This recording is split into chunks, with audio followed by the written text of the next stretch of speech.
السلام علیکم۔ آج پھر میری صبح آنکھ کھلی تو میں نے کمرے سے باہر نکل کر دیکھا، میرا 50 سالہ نوکر کچن میں کھڑا ناشتہ بنا رہا تھا۔ میں بے چینی سے ادھر ادھر ہونے لگی۔ وہ بظاہر عام سا مرد تھا جو بہت سنجیدگی سے اپنا کام کرتا تھا اور کام ختم ہوتے ہی اپنے کوارٹر میں چلا جاتا، مگر میرا دل اس مرد کی طرف مائل ہوتا جا رہا تھا۔ میں بمشکل 22 برس کی لڑکی تھی۔ میں بہت خوبصورت لڑکی تھی جو اس گھر میں اس ملازم کے ساتھ اکیلی رہتی تھی۔ میرا لباس آزادانہ ہوتا تھا، اگر اس مرد کی جگہ کوئی اور ہوتا تو اپنا دل ہار چکا ہوتا، مگر میرا وہ ملازم میری طرف بالکل دیکھتا تک نہیں تھا اور یہی بات مجھے بے چینی میں مبتلا رکھتی تھی۔ اس وقت بھی میں بے باک لباس میں موجود تھی۔ میں نے کپڑے بدلنے کی زحمت نہیں کی اور اسی حلیے میں ہی کچن میں پہنچ گئی۔ میں اس مرد کو جتنا بھی اپنی طرف متوجہ کرنے کی کوشش کرتی، وہ ہر بار نظر انداز کر دیتا، حالانکہ اس بڑے سے گھر میں میرے اور اس کے علاوہ اور کوئی موجود نہیں ہوتا تھا۔ میری والدہ 10 سال پہلے وفات پا چکی تھیں اور والد کچھ ہی عرصہ پہلے کویت جا چکے تھے۔ جانے سے پہلے میرے والد نے ایک 50 سالہ مرد کو گھر میں ملازم کے طور پر رکھ لیا۔ میں سارا دن اس ملازم مرد کے ساتھ گھر پر اکیلی رہتی۔ کچھ وقت گزرا تو میں اس مرد ملازم کو اپنے ارد گرد دیکھتے رہنے کی وجہ سے اس کی طرف متوجہ ہونے لگی، مگر نہ جانے وہ کس مٹی کا بنا تھا کہ مجھ جیسی حسین اور کم عمر لڑکی کو اکیلا پا کر بھی متوجہ نہیں ہوتا تھا۔ میں نے اسے اپنی طرف مائل کرنے کی جتنی کوشش کی، ہر بار ناکام رہی۔ آج پھر میں جان بوجھ کر ایسا لباس پہن کر اس کے سامنے آ گئی تھی اور اس سے بولی کہ مجھے ناشتہ بنا دو جلدی سے۔ وہ ایک نظر مجھے دیکھ کر نظریں جھکا گیا اور بولا کہ میں آپ کے لیے ناشتہ ہی تیار کر رہا تھا۔ مجھے اس کی اتنی فرمانبرداری پر غصہ آنے لگتا تھا۔ اچانک مجھے خیال آیا کہ میں ہر بار تب اس کے سامنے جاتی ہوں جب وہ کسی کام میں مصروف ہوتا ہے، تو وہ بآسانی مجھ پر نظر انداز کر کے اپنا کام میں مگن ہو جاتا ہے۔ میں اسے فارغ وقت میں اپنے سامنے لانا چاہتی تھی۔ ایک شیطانی خیال آتے ہی میں مسکرائی اور اس سے بولی کہ ناشتہ میرے کمرے میں مجھے لا دینا، میری طبیعت ٹھیک نہیں ہے۔ میری بات پر وہ ٹھٹک گیا، کیونکہ آج تک چاہے وہ اور میں گھر پر اکیلے رہتے تھے، مگر ہمیشہ وہ کمرے کی حد سے باہر ہی رہا تھا اور اکیلے کمرے میں کبھی داخل نہیں ہوتا تھا۔ مگر آج میں نے اسے اپنے کمرے میں بلا لیا تھا۔ میں کمرے میں جاتے ہوئے یہی سوچ رہی تھی کہ وہ مرد ہی تھا، چاہے جتنا بھی مضبوط ہو، مجھ جیسی حسین لڑکی کو نظر انداز نہیں کر پائے گا۔ کمرے میں جا کر میں صوفے پر لاپرواہی سے بیٹھ گئی۔ کچھ دیر گزری تو وہ کمرے کے دروازے پر دستک دینے لگا۔ میں نے اسے کہا کہ اندر آ جاؤ۔ وہ جھجک کر کمرے میں داخل ہوا اور کھانا میرے سامنے رکھ کر جانے لگا، مگر اچانک میں نے اسے روک لیا اور بولی کہ تمہیں کام کرنے میں کوئی مسئلہ تو نہیں ہوتا؟ اگر تم اکیلے کام کر کر کے تھک جاتے ہو تو میں کسی اور ملازم کا بندوبست کر سکتی ہوں۔ میں نے جان بوجھ کر اسے بات کرنے کے لیے روکا تھا تاکہ میری طرف متوجہ ہو، مگر وہ ہاتھ باندھے نظر جھکا کر میرے سامنے کھڑا ہو گیا اور بولا کہ میرا اتنا کام نہیں ہوتا، ہم گھر میں کسی بھی دوسرے ملازم کو نہیں رکھ سکتے۔ آپ کے والد نے جانے سے پہلے سختی سے منع کیا تھا۔ اس کی بات پر حیران ہوئی اور بولی کہ ایک بات مجھے اب تک حیران کرتی ہے، کیا تم میری الجھن دور کر سکتے ہو؟ وہ میرے سوال پر سوالیہ نظروں سے مجھے دیکھنے لگا۔ میں بولی کہ میرے باپ نے مجھے ہمیشہ آزادی کی زندگی دی ہے، مگر اتنی آزادی کا تو میں سوچ بھی نہیں سکتی تھی کہ میرے والد مجھ جیسی جوان اور کم عمر لڑکی کو اکیلے اس گھر میں تمہارے حوالے کر کے چلے جائیں گے۔ انہیں کسی ملازم پر کبھی اعتبار نہیں رہا تھا، تو پھر تم میں ایسی کیا بات ہے کہ وہ تم پر اعتبار کر کے مجھے یہیں چھوڑ گئے؟ میرے سوال پر وہ کچھ دیر خاموش رہا، پھر سنجیدگی سے بولا کہ یہ تو آپ کے والد بتا سکتے ہیں، میرا کام آپ کی حفاظت کرنا اور گھر کی رکھوالی کرنا ہے، اور وہ میں کر رہا ہوں۔ اگر آپ کو مجھ سے کوئی شکایت ہو تو آپ مجھے بتائیے گا۔ وہ یہ بول کر جانے کی کوشش کر رہا تھا کہ میں اچانک بولی کہ مجھے تم سے بہت شکایات ہیں۔ وہ اس بات پر تھوڑا پریشان ہو گیا۔ میں بہت سخت لہجے میں بول رہی تھی اور ہر وقت اس کی عمر کا لحاظ کیے بغیر اس پر رعب جھاڑتی تھی۔ وہ میری بات پر پریشان ہو گیا۔ اسے لگا کہ میں اس کے کام سے خوش نہیں ہوں، جبکہ میں تو کچھ اور ہی سوچ رہی تھی۔ وہ پریشانی سے بولا کہ کیا شکایت ہے؟ میں تو پوری کوشش کرتا ہوں کہ آپ کو کسی چیز کی کمی محسوس نہ ہو۔ میں اسے بولی کہ مجھے رات کو اس گھر میں اکیلے ڈر لگتا ہے۔ میں چاہتی ہوں میں اپنے ساتھ کوئی ملازمہ رکھ لوں۔ میں اکیلی اب گھر کے اندر نہیں رہ سکتی اور تم کام کر کے کوارٹر میں چلے جاتے ہو۔ میرے مطالبے پر وہ سوچ میں مبتلا ہو گیا تھا۔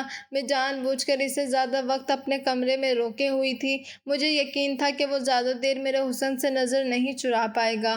کھانا میرے سامنے ویسے ہی رکھا ہوا تھا اور میری توجہ اس ملازم پر تھی۔ ابھی ہمیں 2 منٹ ہی ہوئے تھے کہ میری نظر اس کے چہرے سے ہوتے ہوئے نیچے گئی تو مجھے جھٹکا سا لگا۔ میں ہکا بکا سی اسے دیکھنے لگی تھی۔ میری نظروں کا مرکز دیکھ کر وہ شرمندہ ہوا اور خیفت سے بدلتے ہوئے بولا کہ آپ یہ بات اپنے والد سے کر لیجیے گا۔ ایسا بول کر وہ تیزی سے کمرے سے نکل گیا جبکہ میں اپنی جگہ جمی بیٹھی رہ گئی۔ وہ مرد بظاہر جو نظر آتا تھا ویسا نہیں تھا۔ میں سوچ میں مبتلا ہو گئی۔ مجھے سب بھول گیا تھا۔ میرے دماغ سے وہ منظر نہیں جا رہا تھا۔ میں شرمندگی سے زمین پر گڑ گئی تھی۔ میں نے چھپ چھپ کر اس پر نظر رکھنا شروع کر دی۔ اگلے روز بھی اسی طرح میں نے اسے کمرے میں بلانے کی کوشش کی تو وہ صاف ٹال گیا۔ مجھ سے بولا کہ میں نے بازار سے سودا لینے جانا ہے، اس لیے آپ ناشتہ یہیں پر کر لیجیے۔ مجھے اس کے جواب نے حیران کیا تھا، مگر اب جانے کیوں میں اس پر حکم نہیں چلا سکتی تھی۔ تبھی ایک روز رات کے وقت میری آنکھ کھلی تو میں اس ملازم کا خیال آنے پر بستر سے نکلی اور کمرے سے نکل گئی۔ میں اس ملازم کے کوارٹر میں جا کر دیکھنا چاہتی تھی کہ وہ کیسے زندگی بسر کر رہا تھا۔ میں جانتی تھی وہ کوارٹر میں اکیلا رہتا تھا۔ میں اس کی شخصیت کا راز جاننا چاہتی تھی۔ ابھی میں نے کوارٹر کی جانب قدم بڑھائے تھے کہ میں نے دیکھا وہ اپنے کوارٹر سے نکل کر بہت رازداری سے بند کر رہا تھا۔ ابھی رات گہری ہوئی تھی، اس وقت اسے اپنے کمرے میں آرام کرنا چاہیے تھا، مگر وہ اپنے کمرے سے نکل کر جانے کہاں جا رہا تھا۔ میں چھپ کر اسے دیکھنے لگی۔ تبھی وہ قدم بڑھا کر گھر کے اندر داخل ہوا۔ میں چونک گئی۔ وہ دبے قدموں سے میرے کمرے کی جانب جا رہا تھا، پھر اس نے آہستگی سے میرے کمرے کا دروازہ کھولا، کمرے میں داخل ہو گیا۔ میری روح فنا ہو گئی۔ اب وہ یقیناً جان لیتا کہ میں کمرے میں نہیں ہوں۔ میں گھبرائی ہوئی سی تیزی سے کچن کی طرف بڑھی اور لائٹ جلا کر پانی پینے کے لیے بڑھنے لگی۔ میری توقع کے عین مطابق تھوڑی دیر بعد وہ پریشان سا مجھے تلاش کرتا ہوا کچن میں پہنچ گیا اور پھر مجھے دیکھ کر سکون کا سانس بھرتا ہوا بولا کہ آپ یہاں کیا کر رہی ہیں؟ میں آپ کو کمرے میں نہ پا کر پریشان ہو گیا تھا۔ میں نے چونک کر اسے دیکھا اور اسے بولی کہ تم میرے کمرے میں مجھے دیکھنے کیوں گئے تھے؟ میرے سوال پر وہ گڑبڑا گیا۔ اچانک اسے احساس ہوا تھا کہ وہ میرے سامنے کیا بات کر گیا ہے۔ وہ گھبرا کر بات بدلتے ہوئے بولا کہ میں تو آپ سے یہی پانی کا پوچھنے آیا تھا۔ میں پانی کا جگ رکھنے گیا تھا تو سوچا کہ آپ کو پانی کی بوتل دے آؤں۔ میں نے ٹھٹک کر اسے دیکھا کیونکہ میں تو پانی کے جگ کا صرف بہانہ کر رہی تھی، ورنہ میرے کمرے میں پانی موجود تھا۔ مجھے اس شخص پر شک ہونے لگا۔ خاموشی سے وہ اپنے کوارٹر کی جانب بڑھ گیا۔ میں بھی اپنے کمرے میں گئی اور دروازہ بند کر کے تھوڑی دیر اس کے بارے میں سوچتی رہی۔ آج سے پہلے میں نے اسے صرف محتاط انداز میں گھر کا کام کرتے ہوئے دیکھا تھا۔ وہ دن میں بھی میرے کمرے میں کبھی داخل نہیں ہوا تھا۔ میں اپنے کمرے کی صفائی بھی خود کرتی تھی۔ اتنا محتاط رہنے والا شخص رات کے وقت میرے کمرے میں کیا کرنے آیا تھا؟ میں اس کی توجہ چاہتی تھی مگر اس بار پریشان ہو گئی تھی۔ رات تو تقریباً انہی سوچوں میں گزر گئی۔ اگلی صبح بھی میں اس پر غور کرتی رہی۔ مجھے وہ ایک پراسرار شخص لگ رہا تھا۔ وہ آج بھی میرے سامنے ویسے ہی نظریں جھکا کر احتیاط سے بات کر رہا تھا اور مجھے کھانا دے کر گھر کا کام کرتے ہی وہ اپنے کوارٹر میں چلا گیا۔ اگلی رات میں لاشعوری طور پر جاگ کر پہلو بدلتی رہی۔ میں نے سوچ لیا تھا اگر اس بار وہ کمرے میں آیا تو میں اس سے سوال کروں گی تاکہ اسے پتہ چلے میں اس کی اصلیت جان چکی ہوں۔ وہ مجھے راتوں کو سویا ہوا پا کر کیا کرنے آتا تھا۔ ابھی میں یہی سوچ رہی تھی کہ تھوڑی دیر بعد مجھے اپنے کمرے کے دروازے کے پاس قدموں کی چاپ محسوس ہوئی۔ میں جلدی سے سونے کی اداکاری کرنے لگی۔ تھوڑی دیر بعد دروازہ کھلا اور وہ ملازم میرے کمرے میں داخل ہوا۔ میں سونے کی اداکاری کرتے ہوئے اندر ہی اندر ڈر رہی تھی۔ سچ تو یہ تھا کہ میں کوئی بدکار یا بے باک لڑکی نہ تھی۔ اس ملازم میں بہت کشش محسوس ہوتی تھی، اس لیے میں اس کی توجہ حاصل کرنے کی بے ضرورت سی کوششیں کرتی تھی، مگر میں یہ سوچ بھی نہیں سکتی تھی کہ وہ میری عزت پر ہاتھ ڈالے یا اکیلے بن کا فائدہ اٹھائے۔ اب بھی میں اکیلے کمرے میں پڑی تھی اور اسے بستر کی طرف آتا ہوا محسوس کر کے ڈر رہی تھی۔ مجھے اپنے باپ پر افسوس ہو رہا تھا جو اپنی جوان بیٹی کو غیر مرد کے حوالے کر گیا تھا اور اس پر اتنا اعتبار کیا ہوا تھا کہ گھر میں اور کوئی بھی ملازم نہیں رکھنے دیا۔ وہ ملازم بستر کے قریب آیا، پھر رک گیا۔ میرا دل خوف سے لرز رہا تھا، مگر اس کی اگلی حرکت نے مجھے مجھے حیرت سے سکتہ زدہ کر دیا۔ کچھ دیر بعد وہ گیا تو میں گمسم سی پڑی رہ گئی تھی۔ اگلی صبح جاگ کر میرا دماغ سوچوں میں الجھا ہوا تھا۔ اس ملازم نے مجھے کھانا دینے کے لیے اچانک مخاطب کیا تو میں بری طرح ڈر گئی اور گھبرا کر اسے دیکھنے لگی۔ وہ میری حرکت پر ٹھٹک کر مجھے دیکھنے لگا۔ میں جلدی سے بولی کہ مجھے بھوک نہیں ہے، تم کھانا رکھ دو، میں کچھ دیر تک خود کھا لوں گی اور تم چلے جاؤ۔ میں اسے ایسا بول کر تیزی سے اپنے کمرے میں گئی اور دروازہ بند کر لیا۔ میں پہلے کی طرح اس کی موجودگی میں نارمل نہیں رہ پا رہی تھی۔ مجھے بار بار اس ملازم کی میرے ساتھ کی جانے والی حرکت یاد آ رہی تھی۔ اگلی رات بھی وہ ملازم اسی طرح کمرے میں داخل ہوا اور میرے بستر کے قریب آیا۔ میں سونے کی اداکاری کرتی رہی، حالانکہ مجھے چاہیے تھا کہ میں اس سے سوال کرتی، اس سے پوچھتی کہ وہ رات بھر کیا کرتا رہتا ہے، مگر میں سوال نہیں کر پائی تھی۔ میں جو چھوٹی چھوٹی بات پر اس پر حق جتاتی تھی، اسے حکم دیتی تھی، یہاں سب دیکھ کر بھی سوال نہیں کر پائی تھی۔ اب روزانہ یہی سب چلنے لگا تھا۔ میرے والد کے فون آتے تو میں سب اچھا ہی بول دیتی تھی، مگر دن بدن میری پریشانی بڑھنے لگی۔ ایک رات اسی طرح وہ ملازم میرے کمرے میں رکنے کے بعد جب جاگنے لگا تو میں دبے پاؤں اٹھ کر اس کے پیچھے گئی اور تب دیکھا کہ وہ گھر سے نکلتا ہوا اپنے کوارٹر میں جانے کی بجائے بیرونی گیٹ کی طرف گیا تھا۔ میں یہ دیکھ کر ٹھٹک گئی۔ وہ رات کے وقت جانے کہاں جا رہا تھا؟ میں رات بھر اس کا انتظار کرتی رہی مگر واپس وہ نہیں آیا تھا۔ نیند میری آنکھوں سے ویسے ہی روٹھ چکی تھی۔ خوف کی وجہ سے مجھ سے اب سویا نہیں جا رہا تھا۔ اوپر سے اس ملازم کی دن بدن کی جانے والی مشکوک حرکتیں مجھے ڈرا رہی تھیں۔ وہیں باہر صوفے پر بیٹھ کر اس کا انتظار کر رہی تھی اور جب فجر کی اذانیں بلند ہونے لگیں تو بیرونی دروازے پر کھٹکا ہوا۔ میں چونک کر اٹھی اور باہر دیکھنے لگی۔ وہ ملازم گھر میں داخل ہو رہا تھا۔ میں نے حیرت سے اس کا حلیہ دیکھا۔ اس کے لباس پر کہیں کہیں خون لگا ہوا تھا اور وہ بری طرح تھکا ہوا تھا۔ وہ محتاط قدم اٹھاتا اپنے کوارٹر کی جانب چلا گیا، جبکہ میں سوچ میں مبتلا بیٹھی رہ گئی۔ نہ جانے وہ رات کو کہاں جاتا تھا اور اس کے لباس پر وہ خون کیسا تھا؟ اس کی شخصیت مجھے مزید الجھاتی جا رہی تھی۔ میں سچ جاننا چاہتی تھی مگر اس سے سوال کرتے ہوئے مجھے اب ڈر لگنے لگا تھا۔